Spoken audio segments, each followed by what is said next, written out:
The vagabond কার লেখা? Robert Louis Stevenson.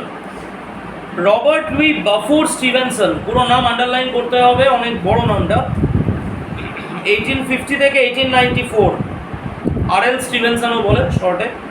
ওয়াজ আ Scottish poet, স্কটল্যান্ডের একজন কবি, নভেলিস্ট, ঔপন্যাসিক, এসেইস্ট, প্রবন্ধকার and travel writer.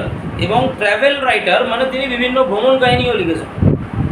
His famous works, তার ফেমাস ওয়ার্কসের মধ্যে কী কী রয়েছে? ট্রেজার আইল্যান্ড রয়েছে, kidnapped, strange case of doctor Jekyll and mister right, et cetera. আচ্ছা, ভেগাবন্ড বেসিক্যালি ব্যাপারটা কি? ভেগাবন্ড কাকে বলছি আমরা বা কাকে বলে ভেগাবন্ড? ভেগাবন্ড মানে হচ্ছে যাযাবর প্রবৃত্তির লোকজন, যাদের বা ভবঘুরে টাইপের লোকজন, যাদের বেসিক্যালি কোনো স্থায়ী ঠিকানা থাকে না। এরা কি করে? এক জায়গা থেকে অন্য জায়গায় ঘুরে ঘুরে বেড়ায়, এবং এক জায়গা থেকে অন্য জায়গায় ঘুরে বেড়ানোর সঙ্গে সঙ্গে জীবনের যে এক্সপিরিয়েন্সটা, জীবনের যে অভিজ্ঞতাটা, সেটাকে কি করে এরা লাভ করতে থাকে। জীবনের যে অভিজ্ঞতা সেটা এরা প্রাপ্ত হয় বা এরা অভিজ্ঞতা লাভ করতে থাকে। এবার প্রসঙ্গটা হচ্ছে যেটা, সেইটা হচ্ছে এই যে ভেগাবন্ড, মানে কবি এখানে নিজেকে ভেগাবন্ড হিসেবে তুলনা করেছেন। তিনি নিজেকে যাযাবর বলে ভেবেছেন এবং তিনি বলছেন যে আলটিমেটলি তিনি যেই সব জায়গাগুলোতে ঘুরে ঘুরে ঘুরে ঘুরে বেড়াবেন, সেইখানে তার রিকোয়ারমেন্টস কী কী, সেইখানে তার প্রয়োজনীয়তা কী, তিনি একদম লিস্ট করে নিয়েছেন। মানে তার পছন্দ অপছন্দ, কী কী তার চাই, কী কী তার চাই না, এই টোটাল ব্যাপারটাকে তিনি লিস্ট করে নিয়েছেন। লিস্ট করে নিয়ে তিনি কী করছেন? যাত্রাপথে বেরিয়ে পড়ছেন। কী বলছেন তিনি? বলছেন, give to me the life I love. আমাকে দাও, কি দাও? যেই জীবনটাকে আমি ভালোবাসি আমাকে সেই জীবনটা দাও। যেই জীবনটাকে আমি ভালোবাসি আমাকে সেই জীবনটা দাও। ঋষিরাজ কী ভাবছিলিস বাবা? যে যেই জীবনটাকে ভালোবাসি সেই জীবনটা দাও ঈশ্বর, প্রার্থনা করছিলিস? মন দে বাবা, মন। ঋষিরাজ হাওয়া করে কোন দিকে তাকিয়ে দিচ্ছে। আমি বললাম কি জানি, ঋষিরাজ তো চাইছে যে ভগবান যেই জীবনটাকে ভালোবাসি সেই জীবনটাকেই আমাকে দাও। তাহলে যেই জীবনকে ভালোবাসি সেই জীবনকে দাও, এরকম। Let the lave go by me, underline. Lave মানে হচ্ছে ছোট নদী, আমার পাশ দিয়ে ছোট নদী বইয়ে দাও। মানে উনি হাঁটবেন রাস্তা দিয়ে এবং পাশ দিয়ে কি যাবে? একটা ছোট নদী যাবে। উনি বলছেন এরকম পাশ দিয়ে একটা ছোট নদীকে বইয়ে দাও। Give the jolly heaven above, underline. মাথার ওপরে দাও একটা আনন্দময় আকাশ। And the byway nigh me, একসাথে ব্র্যাকেট হবে। Give the jolly heaven above and the byway nigh me. মাথার ওপরে কি দাও? একটা আনন্দময় আকাশ দাও, জলি হেভেন দাও। And the byway nigh me, বাইওয়ে মানে হচ্ছে চলার রাস্তা, নাই মানে হচ্ছে নিয়ার, আমার কাছাকাছি একটা চলার রাস্তা দাও। অর্থাৎ আমি যেখান দিয়ে হাঁটবো তার আশেপাশে কী থাকবে? আবার একটা রাস্তা, আবার একটা রাস্তা, মানে পৃথিবীটা যেন থেমে না যায়। আমি কনস্ট্যান্ট ওয়েতে কী করতে চাই? ঘুরতে চাই। Bed in the bush with stars to see. Bed in the bush, bush মানে ঝোপঝাড়। ঝোপঝাড়ের মধ্যে আমি বিছানা তৈরি করে নেবো। মানে ঝোপঝাড়ের মধ্যে কি করবো? আমি চাদর টাদর বা খাট ফাট পেতে শুয়ে পড়বো, এরকম type. Bread I deep in the river, underline. আমি রুটিটাকে ডুবিয়ে নেব কিসের মধ্যে? বা পাউরুটিকে ডুবিয়ে নেব কিসের মধ্যে? নদীর জলে। নদীর জলে পাউরুটি ডুবিয়ে খাবে? কোনো একদিন খেয়ে ট্রাই করে দেখিস তোরা। মা বাড়িতে পাউরুটি শেখলেন, বললেন মা আজকে কলের জলে পাউরুটি ডুবিয়ে। কবিও সেই রকমই চিন্তা ভাবনা করছে যে bread I deep in the river. কবি বলছেন আমি কি, তোরা তো সামনাসামনি নদী কোথায় পাবি? কলের জলে ডুবিয়ে খেয়ে নিবি, বালতির জলে, এরকম। তো কবি বলছেন যে আমি নদীর জলে কি করব? পাউরুটি ডুবিয়ে খেয়ে নেবো। মানেটা কি? মানেটা হচ্ছে কবি বলতে চাইছেন আমার জীবনে সুখ স্বাচ্ছন্দ্যর কিচ্ছুর দরকার নেই। আমি বেসিক্যালি কি করব? প্রকৃতির মধ্যে থাকতে চাই, সেই ব্যাপারটাকে আমি অনুভব করতে চাই, উপভোগ করতে চাই। তো আমি সেইভাবে কাজ করব। There is the life for a man like me. কবি বলছেন আমার মতন একটা মানুষের জন্য এটাই হলো জীবন। অর্থাৎ আমি এই জীবনটাই চাই। আমার মতন একটা মানুষ মানে আমি তো ভবঘুরে। যারা ভবঘুরে হয় তারা সমাজের কি সুখ আনন্দ স্বাচ্ছন্দ্য কিচ্ছু লাগে না। তারা একই জায়গায় থাকবে না, বেশি টাকা পয়সা খরচা করবে না, সারাক্ষণ ধরে কী করবে? শুধু ঘুরে ঘুরে ঘুরে ঘুরে ঘুরে ঘুরে বেড়াবে, ওই জায়গায় টাকা খরচা করবে। কিন্তু কথা হচ্ছে এমনি সাধারণ কিছু ভালো কিছু কিনবে না, কিছুতে টাকা খরচা করবে না। এক নম্বর। দু নম্বর কি? দু নম্বর হচ্ছে এরা ঘুরে ঘুরে নিজেদের এক্সপিরিয়েন্সটাকে গ্যাদার করবে, নিজেদের অভিজ্ঞতায় কী হবে আরও সমৃদ্ধ করবে নিজেদের। তো তিনি কি বলছেন? আমার মতন একটা মানুষের কাছে এটাই হলো জীবন। আমার মতন মানুষ মানে আমি তো একটা ভবঘুরে, আমি তো চারিদিকে চারিদিকে ঘুরে বেড়ানো টাইপের একটা লোক। ন্যাচারালি আমার মতন একটা মানুষের কাছে কেমন জীবন, এটাই হলো জীবন। এই জীবনটাই আমার কাছে আমি চাই। There is the life for ever. আমি চিরকাল কি চাই? এই জীবনটাকেই চেয়ে এসছি। এবার কি, ঘুরতে গেলে সব কিছু তো স্মুথলি হবে না। ঘুরতে গেলাম, সব কিছু ঠিক টাইমে পেয়ে গেলাম, এটা তো হবে না, একটুখানি এদিক ওদিক হবে। তিনি বলছেন কি, let the blow fall soon or late. Blow মানে হচ্ছে চ্যালেঞ্জ, বাধা, অবস্ট্রাকশন, হিন্ড্রান্সেস।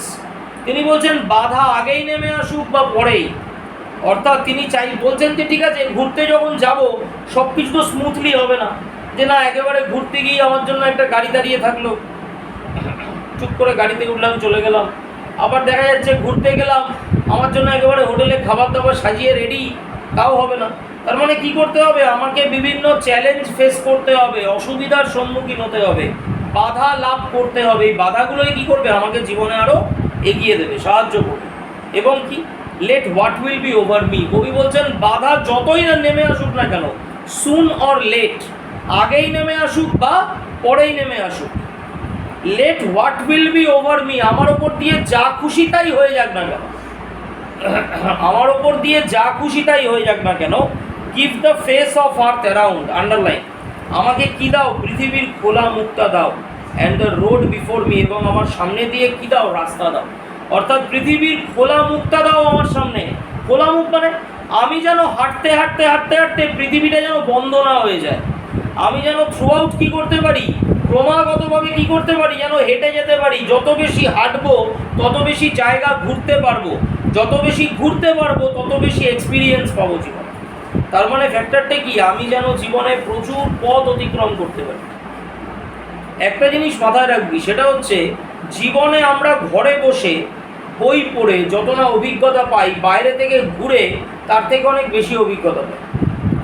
বাইরে থেকে যখন আমরা ঘুরি, বাইরে যখন আমরা বেড়াতে যাই, তার মানে এরকম নয় যে নিজের কাজের ক্ষতি করে।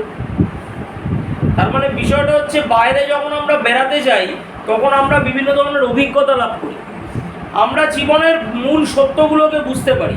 সেই জায়গাটায় যাই, সেখানকার দৃশ্যগুলোকে দেখি, লোকজনের সম্বন্ধে জানি, সেইখানকার লোকজনদের আচার ব্যবহার, তাদের রীতিনীতি, পোশাক আশাক সব কিছু আমাদের চোখে ফুটে ওঠে। আমরা কি করি? জীবনে নতুন নতুন এক্সপিরিয়েন্সগুলোকে গ্যাদার করতে পারি বা লাভ করতে পারি।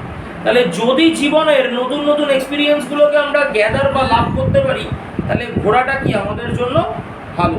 ঘোরার কিছু কিছু উপকারিতাও রয়েছে, যেটা বলা হয় ভ্রমণ শিক্ষার অঙ্গ, travelling is a part of education, এরকম।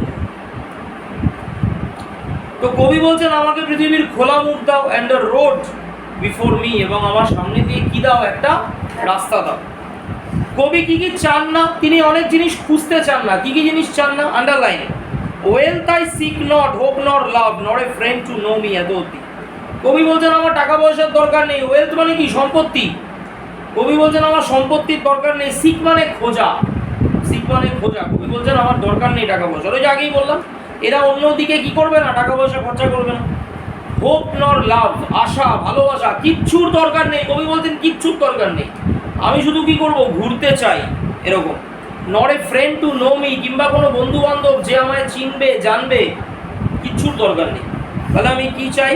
অল আই সিক, আমি যেটা চাই, দ্য হেভেন অ্যাবাভ, আমার মাথার উপরে কি থাকবে? খোলা আকাশ থাকবে, and the road below me, এবং পায়ের নিচে কি থাকবে? রাস্তা থাকবে। আমি শুধুমাত্র সেইটুকু চাই। বন্ধ করতে দিয়েছে। Or let autumn fall on me, কবি বলছেন অটাম মানে শরৎকাল, বা এখানে হেমন্তকালও হতে পারে। এখানে হেমন্তকালের কথাই বলেছে, কারণ অটাম মনে রাখবি দুটো ঋতুর সঙ্গে অ্যাসোসিয়েটেড। শরৎকালকে কি বলে? আর্লি অটাম, সেটার ভেতরেও অটাম থাকে। আবার হেমন্তকালকে বলে লেট অটাম, তো সেটার ভেতরেও অটাম থাকে। এখানে বলেছে or let autumn fall by me. Let মানে ওই লেট নয়, লেট অটামের মানে হচ্ছে LATE। আর লেট মানে এখানে প্রস্তাব, পড়তে দাও।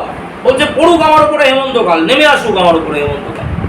War A field I linger, যেখানে আমি মাঠের মধ্যে বসে থাকবো, বসে বসে কি করব? সময় কাটাবো। যখন হেমন্তকাল নেমে আসবে, হেমন্তকাল মানে কি? হালকা হালকা একটু ঠান্ডা, ফ্যানটা 5 থেকে একটু 3 করে দেওয়া, গায়ে একটা হালকা চাদর চাপানো, সেটা হচ্ছে হেমন্তকাল। তাহলে হেমন্তকাল আমার ওপরে আগেই নেমে আসুক বা পরেই, where A field I linger, আমি কি করব, মাঠের ভেতরে বসে থাকবো এবং কিছুটা সময় অতিবাহিত করবো আমি। Silencing the bird on tree biting the blue finger, গাছের ডালে যে পাখিটা বসে থাকবে তাকে চুপ করিয়ে দেবো। সাইলেন্সিং দ্য বার্ড অন, পাখিটা কিচিরমিচির করবে, আমি বলবো এই চুপ, চুপ করে বসে থাক। এবং কি বাইটিং দ্য ব্লু ফিঙ্গার, আঙ্গুলটা ঠান্ডায় নীল হয়ে যাবে, নীল রঙের আঙ্গুলটাকে কামড়াবো। হচ্ছে আঙ্গুল কামড়াবো কেন? আঙ্গুলটা যখন ঠান্ডায় হয়ে যাবে, অবশ হয়ে যাবে, দেখবি শীতকালে জলে হাত দিলে আমাদের হাত কি হয়ে যায়, অবশ হয়ে যায়, তখন আমরা কি করি অনেক সময়। অথবা সকালবেলা তো চা খাচ্ছিস বা এরকম টাইপের কিছু গরম কিছু পানীয়, এরকম হেলথ ড্রিঙ্কস হতে পারে, কিছু খাচ্ছিস, তখন কি করি, হাতটা একটুখানি সেখানটায় দিই, কেন, যাতে আঙ্গুলটার মধ্যে আবার একটুখানি অবশ হওয়ার থেকে যাতে আবার একটু আগের পজিশনে ফিরে যায়, একটু কাজকর্ম যাতে করে। তাহলে ওরকম ওই যখন আঙ্গুলটা একেবারে শীতল হয়ে যাবে, উনি তখন কি করবেন, আঙ্গুলটাকে কামড়াবেন। কামড়ালে পরে কি হয়, আঙ্গুলটার মধ্যে অসার থেকে সার ভাবটা ফিরে আসবে। কিভাবে বুঝবো, দেখবি আমাদের অনেকের পায়ে ঝিঝি ধরে, অনেকক্ষণ একটা জায়গায় বসে থাকলে পায়ে ঝিঝি ধরলে আমরা কি করি, পায়ে চিমটি কাটি। কেন? কারণ চিমটি কাটলে কি হয়, আমাদের পায়ের মধ্যে সেন্স অর্গানসগুলো আবার নতুন করে কাজ করতে শুরু করে, না হলে পাটা কি হয়ে যায়, অবশ বা অসার হয়ে যায়, মোটা হয়ে যায়, পাটা ফেলতে পারি না, ভারী হয়ে যায়, এরকম টাইপের। এখানেও ঠিক তাই, বাইটিং দ্য ব্লু ফিঙ্গার, নীল রঙের ঠান্ডায় নীল হয়ে যাওয়া আঙ্গুলটাকে কামড়াবো। White as meal the frosty field, মাঠের মধ্যে কি হয়ে থাকবে, বরফ জমাটবদ্ধ হয়ে থাকবে। মিল মানে হচ্ছে ফসল, সেটা সাদা হয়ে যাবে, মাঠের মধ্যে যখন বরফ পড়বে মাঠটা কি হয়ে যাবে, তখন সাদা হয়ে যাবে।